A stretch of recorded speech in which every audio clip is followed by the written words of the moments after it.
Hi friends, എല്ലാവരും സുഖമായിട്ടിരിക്കുന്നു. ഞാനിന്ന് വന്നിരിക്കുന്നത് ഒരു പ്രോൺസ് ബിരിയാണി ആയിട്ടാണ്. വളരെ ടേസ്റ്റി ആയിട്ടുള്ളൊരു ബിരിയാണിയാണ്. വീഡിയോ കണ്ട ശേഷം എല്ലാവരും ഒന്ന് ട്രൈ ചെയ്ത് നോക്കൂ കേട്ടോ. ഹായ് ഫ്രണ്ട്സ്, ഇൻട്രോയിൽ പറഞ്ഞ പോലെ നമ്മൾ ചെയ്യാൻ പോകുന്നൊരു പ്രോൺസ് ബിരിയാണിയാണ്. അപ്പോൾ ഞാൻ 1/2 കിലോ പ്രോൺസ് ക്ലീൻ ചെയ്ത് വെച്ചിട്ടുണ്ട്. അപ്പോൾ നമുക്ക് ഇതിനൊന്ന് ഫ്രൈ ചെയ്തെടുക്കണം ആദ്യം. അപ്പോൾ അതിനുള്ള മസാലകൾ നമുക്ക് ചേർത്ത് കൊടുക്കാം. ഞാനൊരു 1/2 ടീസ്പൂൺ മഞ്ഞൾപ്പൊടി ചേർത്ത് കൊടുക്കുന്നുണ്ട്. 1 ടേബിൾ സ്പൂൺ മുളക് പൊടി ചേർത്ത് കൊടുക്കുന്നുണ്ട്. പിന്നെ വേണ്ടത് 1/2 ടേബിൾ സ്പൂണോളം ഇഞ്ചി വെളുത്തുള്ളി പേസ്റ്റാണ്, അത് ചേർത്ത് കൊടുക്കുന്നുണ്ട്. പിന്നെ ആവശ്യത്തിന് ഉപ്പ്.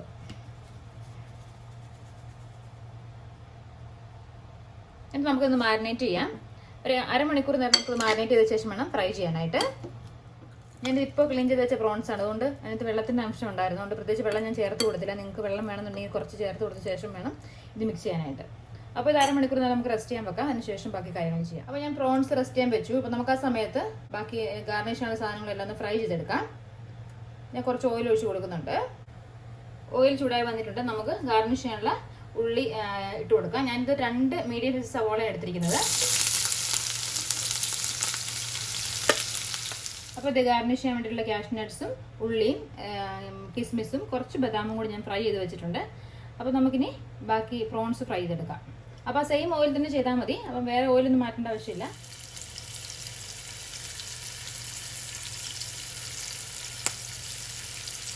ഒരുപാട് ഡീപ്പ് ഫ്രൈ ചെയ്യേണ്ട കാര്യമില്ല. ഒരു 5-6 മിനിറ്റ് ഒന്ന് ഫ്രൈ ചെയ്തെടുത്താൽ മതി.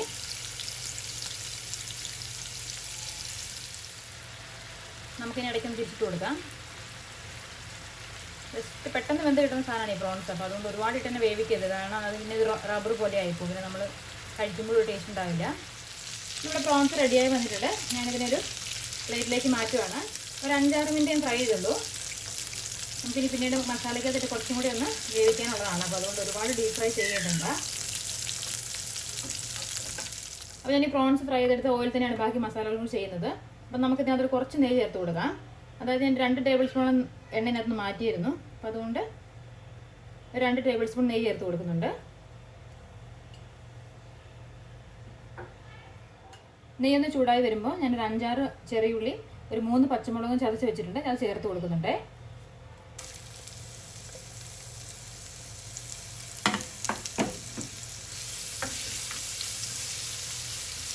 ഇതൊന്ന് മൂത്ത് വന്നപ്പോൾ ഞാൻ ഇഞ്ചി വെളുത്തുള്ളി ചതച്ച് വെച്ചത് 1 ടേബിൾ സ്പൂൺ ചേർത്ത് കൊടുക്കുന്നുണ്ട്.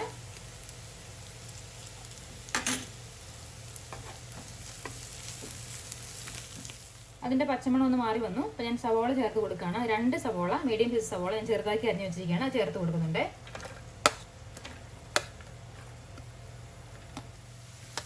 നമ്മുടെ ഉള്ളി ഇത് നന്നായിട്ട് വെന്തുടഞ്ഞ് വന്നിട്ടുണ്ട്. നമുക്ക് ഇതിൽ മസാലകൾ ചേർത്ത് കൊടുക്കാം. അപ്പോൾ ഫ്ലെയിം നന്നായിട്ട് കുറച്ച് വെച്ച ശേഷം മസാലകൾ ചേർത്ത് കൊടുക്കുക. ഞാൻ 1 ടേബിൾ സ്പൂൺ മുളക് പൊടി ചേർത്ത് കൊടുക്കുന്നുണ്ട്. ഇതൊരു കാശ്മീരി ചില്ലിയാണ്, അത് ചേർത്ത് കൊടുക്കുന്നുണ്ട്. ഇനി നമ്മളൊരു 3/4 ടീസ്പൂൺ കുരുമുളക് പൊടി ചേർത്ത് കൊടുക്കുന്നുണ്ട്. എരിവ് നിങ്ങളുടെ ഇഷ്ടത്തിനനുസരിച്ച് കുറച്ചൊക്കെ അങ്ങോട്ടോട്ട് മാറ്റം വരുത്താം കേട്ടോ. ഞാനിപ്പോൾ അത്യാവശ്യം ഇത്തിരി സ്പൈസ് കുറച്ചാണ് ചെയ്യുന്നത്. പിന്നെ വേണ്ടത് ഒരു 1/4 ടീസ്പൂൺ മഞ്ഞൾപ്പൊടിയാണ്. പിന്നെ നമുക്കൊരു 3/4 ടീസ്പൂൺ ബിരിയാണി മസാല ചേർത്ത് കൊടുക്കാം. ഞാൻ ബിരിയാണി മസാല അപ്ലോഡ് ചെയ്യാമെന്ന് പറഞ്ഞിരുന്നു, പക്ഷേ ഞാനത് എഡിറ്റ് ചെയ്യാൻ എടുത്തപ്പോഴാണ് ഇത് കുറച്ച് ഭാഗങ്ങൾ കട്ടായി പോയിട്ടുണ്ട്. അപ്പോൾ അതുകൊണ്ട് ഞാനത് അപ്ലോഡ് ചെയ്തിട്ടില്ല, ഉടനെ തന്നെ ചെയ്യാം കേട്ടോ.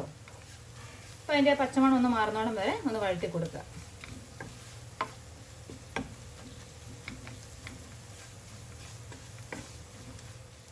മസാല ഒന്ന് വാടി വന്നപ്പോൾ നമുക്ക് തക്കാളി ചേർത്ത് കൊടുക്കാം. ഇത് ഞാനൊരു മീഡിയം സൈസ് തക്കാളി ചെറുതാക്കി അരിഞ്ഞ് വെച്ചിരിക്കുകയാണ്, അത് ചേർത്ത് കൊടുക്കുന്നുണ്ട്. തക്കാളി ഒന്ന് വേകാൻ വേണ്ടിയിട്ടും ഒന്ന് ഉടഞ്ഞ് കിട്ടുമ്പോൾ നമുക്ക് കുറച്ച് നേരം അടച്ചു വെക്കാം. അതിന് ശേഷം നമുക്ക് നോക്കാവേ. തക്കാളി അത്യാവശ്യം വെന്ത് വന്നിട്ടുണ്ട്. നമുക്ക് അതിനകത്തോട്ട് 1 ടേബിൾ സ്പൂൺ തൈര് ഞാൻ ചേർത്ത് കൊടുത്തിട്ടുണ്ട്. അധികം പുളിയില്ലാത്ത തൈരാണ്. ഇതിനകത്തോട്ട് നമ്മൾ എടുത്ത് വെച്ചിരിക്കുന്ന പുതിനയിലയും മല്ലിയിലയും ചേർത്ത് കൊടുക്കാം. ഞാനൊരു പച്ചക്കറി സ്റ്റോർ ചെയ്യുന്ന വീഡിയോ നിങ്ങളെ ഇതിനു മുമ്പ് കാണിച്ചിരുന്നു. അപ്പോൾ അന്നേരം കണ്ട മല്ലിയില കേട്ടോ ഇത്. ഇതുണ്ടോ, നല്ല ഫ്രഷ് ആയിട്ടല്ലേ ഇരിക്കുന്നത്, അത് ചേർത്ത് കൊടുക്കുന്നുണ്ട്. പിന്നെ കുറച്ച് പുതിനയില മല്ലിയിലേക്കാളും കുറച്ച് കുറവിടാവുള്ളൂ, കുറച്ച് ചേർത്ത് കൊടുക്കുന്നുണ്ട്. ഇതിനകത്തോട്ട് ഫ്രൈ ചെയ്ത് വെച്ചിരിക്കുന്ന കുറച്ച് ഉള്ളി ഞാൻ ചേർത്ത് കൊടുക്കുന്നുണ്ട്. പിന്നെ വേണ്ടത് ഒരു നുള്ളു പഞ്ചസാരയാണ്, ഓപ്ഷനിലാണ്, ഇഷ്ടമുണ്ടെങ്കിൽ ചേർത്താൽ മതി. ഇതിന് പ്രത്യേക ടേസ്റ്റ് കിട്ടും. ഒരു പിഞ്ച് പഞ്ചസാര ചേർത്ത് കൊടുത്തിട്ടുണ്ട്. ഇനി ജസ്റ്റ് ഒന്നുകൂടി ഇളക്കി കൊടുക്കാം. ഈ സമയത്ത് ഉപ്പും നോക്കാം. അപ്പോൾ ഉപ്പോ പുളി എന്തെങ്കിലും വേണം നമുക്ക് ആഡ് ചെയ്ത് കൊടുക്കാം. ഞാനിപ്പോൾ നോക്കി കുറച്ച് പുളി കുറവുണ്ട്, അതുകൊണ്ട് ഞാൻ കുറച്ച് തൈരും കൂടി ചേർത്ത് കൊടുക്കുന്നുണ്ട്. 1/2 ടേബിൾ സ്പൂൺ തൈര് കൂടി ചേർത്ത് കൊടുക്കുന്നുണ്ട്. ഇതിനകത്തോട്ട് നമ്മൾ കുക്ക് ചെയ്ത് വെച്ചിരിക്കുന്ന പ്രോൺസ് ചേർത്ത് കൊടുക്കാം. നന്നായിട്ടൊന്ന് മിക്സ് ചെയ്തിട്ട് നമുക്കൊരു 5 മിനിറ്റ് അടച്ചു വെക്കാം. അപ്പോൾ നമ്മുടെ പ്രോൺസ് റെഡി ആയിട്ടുണ്ട്. 5 മിനിറ്റ് കഴിഞ്ഞ് നമ്മൾ അടച്ചു വെച്ചിട്ട്. അപ്പോൾ ഇനി നമുക്ക് ദം ചെയ്യണം. ഞാൻ ഓൾറെഡി റൈസ് കുക്ക് ചെയ്ത് വെച്ചിട്ടുണ്ട്. 2 ഗ്ലാസ് ജീരകശാല അരിക്ക് ഒരു 4-5 ഏലക്കായും ഒരു 3-4 ഗ്രാമ്പും ഒരു ചെറിയ പീസ് കറുവപ്പട്ടയും കുറച്ച് ഷാജീരകം കൂടെ ചേർത്ത് ഉപ്പും പിന്നെ ഒരല്പം നെയ്യും കൂടെ ചേർത്ത് ഞാൻ കുക്ക് ചെയ്ത് വെച്ചിരിക്കുകയാണ്. അതായത് ഒരു 3/4 വേവാണ് ചെയ്തിരിക്കുന്നത്. ബാക്കി നമുക്ക് ദം ചെയ്യുമ്പോൾ വെന്തോളും. അപ്പോൾ ഞാൻ ദം ചെയ്യാൻ വേണ്ടി ഒരു പാത്രം വെച്ചിട്ടുണ്ട്. കുറച്ച് നെയ്യ് ഒഴിച്ച് കൊടുത്തിട്ടുണ്ട് അടിഭാഗത്ത്. നമ്മൾ സാധാരണ ദം ചെയ്യുന്ന പോലെയല്ല ഞാൻ ചെയ്യുന്നത്. ഇപ്പം നമ്മൾ കുറച്ച് പ്രോൺസ് അല്ലേ ഉള്ളൂ. അപ്പോൾ അതുകൊണ്ട് 2 ലെയറായിട്ട് മാത്രമേ ചെയ്യുന്നുള്ളൂ. അപ്പോൾ ആദ്യം നമുക്ക് കുറച്ച് റൈസ് ഇട്ട് കൊടുക്കാം.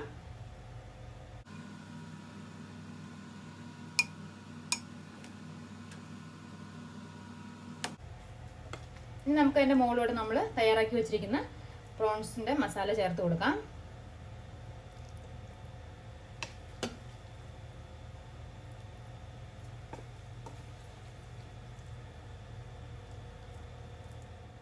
നമുക്ക് ഈ പ്രോൺസിൻ്റെ മുകളിലോട്ട് കുറച്ച് ഉള്ളിയും കുറച്ച് കാഷ്നട്ട്സും മറ്റ് കിസ്മിസും ഒക്കെ ചേർത്ത് കൊടുക്കാം.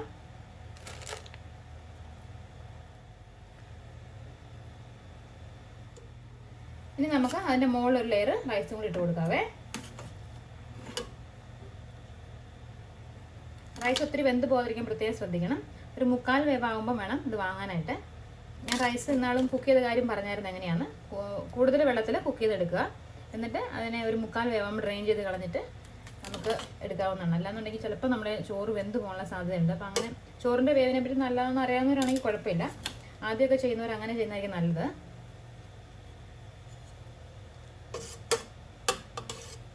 ഇനി നമുക്ക് ബാക്കിയുള്ളതെല്ലാം വെച്ച് ഗാർണിഷ് ചെയ്ത് അതിനെ അടച്ചു വെക്കാം.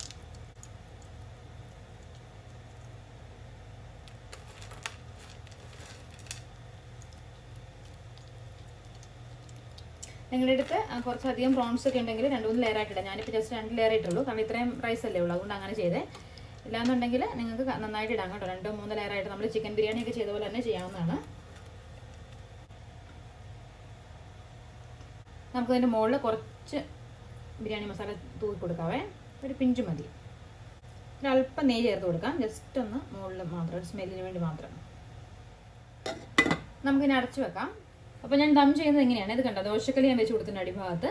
അതിൻ്റെ മുകളിലാണ് ദം ചെയ്ത പാത്രം വെച്ച് കൊടുത്തിരിക്കുന്നത്. അപ്പോൾ ലോ ഫ്ലെയിമിൽ ഒരു 15 മിനിറ്റ് 20 മിനിറ്റ് അങ്ങനെ ഇരിക്കട്ടെ. അപ്പോൾ ഞാനിത് ദമ്മിട്ട് വെച്ചിട്ട് ഏകദേശം ഒരു 15-20 മിനിറ്റോളമായി. നന്നായിട്ട് സ്റ്റീമൊക്കെ വന്നിട്ടുണ്ട്. അപ്പോൾ നമുക്കിത് ഓഫ് ചെയ്യാം. ഇപ്പോൾ ജസ്റ്റ് തുറന്ന് നോക്കാം. ഇത് കണ്ടോ, നമ്മുടെ ടേസ്റ്റി ആയിട്ടുള്ള പ്രോൺസ് ബിരിയാണി റെഡി ആയിട്ടുണ്ട്. അപ്പോൾ എല്ലാവരും ട്രൈ ചെയ്ത് നോക്കണം കേട്ടോ. നല്ല ടേസ്റ്റി ആയിട്ടുള്ള ബിരിയാണിയാണിത്. അപ്പം ഫിഷ് ബിരിയാണി ഇതേ രീതി നമുക്ക് ചെയ്തെടുക്കാം. ഇത് ഏകദേശം ഇതേ ഒരു പ്രിപ്പറേഷൻ മെത്തേഡ് തന്നെയാണ് ഫിഷ് ബിരിയാണി. അപ്പോൾ വീണ്ടും ഒരു വീഡിയോയിൽ കണ്ടുമുട്ടാം. അതുവരേക്കും ബൈ ബൈ, ടേക്ക് കെയർ.